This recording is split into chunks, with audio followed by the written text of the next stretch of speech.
Shalom, shalom, brothers and sisters. It's Pastor Tim. I hope you can hear well enough. I have to have the air blasting because it is hot getting in and out of the car. But I wanted to bring this. Now, there are different news sources reporting on this stuff, but I want to, I'll refer to a couple. In mostimportantnews.com, they're reporting how businesses are leaving the cities due to the riots here in the U.S.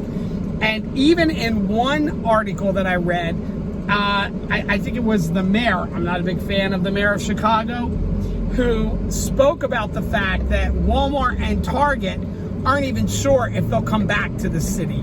I think they're the two that I heard. But in any event, all you have to do is look around to know that many of the businesses that have been looted and rioted and burnt down are leaving the cities and moving to safer places, if they're moving at all. We're living in, this is insane. And you're going to see, in fact, I encourage it for people's safety to get out of the cities. Now, some people say, oh, you're a fearmonger. No, I'm not. If it was, unless you had to be there or you felt called to be there, tell you what, I'm kind of thankful. I live in the cornfields right now, and although you guys know, I went into the city to deal with black youth when they were going to protest and riot, and praise God, a couple got saved. So yeah, I'd be in the city. But this is what's being reported. There's another group. So in the mostimportantnews.com, and just one, for example, is RT.com.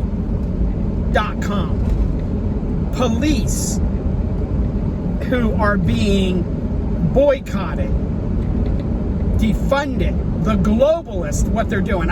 You guys are aware of this. Many of them are beginning to resign, and I cannot blame them. They're already underpaid. And yes, that police officer should have been brought to justice, and he is being brought to justice. Yes, George Floyd has a rap sheet. He's not the saint that people are making him out to be, or the martyr, but it should have never happened to him. And that police officer should be prosecuted, as he is. They're going through that process. He's coming to justice. We know that they're using this. The globalists won't let an opportunity, and I don't know that the scenario wasn't set up to begin with. But anyway, that's just my 2 cents on that. The reality is, many of the police, there was in Fox News, they reported in Louisville, Kentucky, I believe it was on a mayor, that the police walked out in protest. And I have seen myself communications, emotional communications from men and women who are saying, we're just not going to do this anymore. This is insane.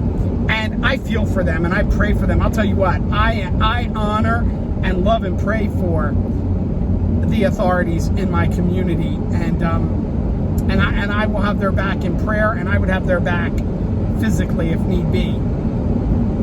I know I am not for police brutality, and yes, it does exist, but that's in anything. There are ministers who we know have done horrific things, and people in all walks of life.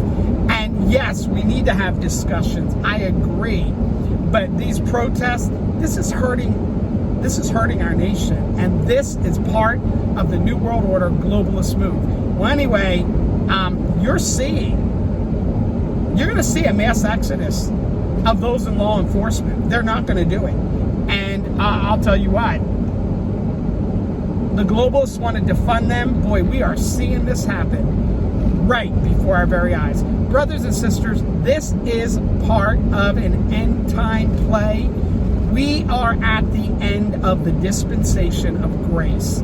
I teach on this. We are at the end. When I think people say, well, Peter was saying, Peter in the Bible, Peter was saying we're in the latter times. It actually would be translated the end of days. And yeah, we are. Peter was at the beginning of the 2,000-year period. I've talked on dispensations of that 2,000-year period. We're at the end of the end of days. We're at the end of the end of days. And so we shouldn't be surprised. Now, what we need to do is occupy and redeem the time boldly share the gospel. Praise God. You know, I have a grandson who's being born next week. And I have another, I believe, a granddaughter on the way. Someone said to me, someone in the community who doesn't like me, but said, well, you haven't done a good job teaching your children that they shouldn't be having children in a world like this.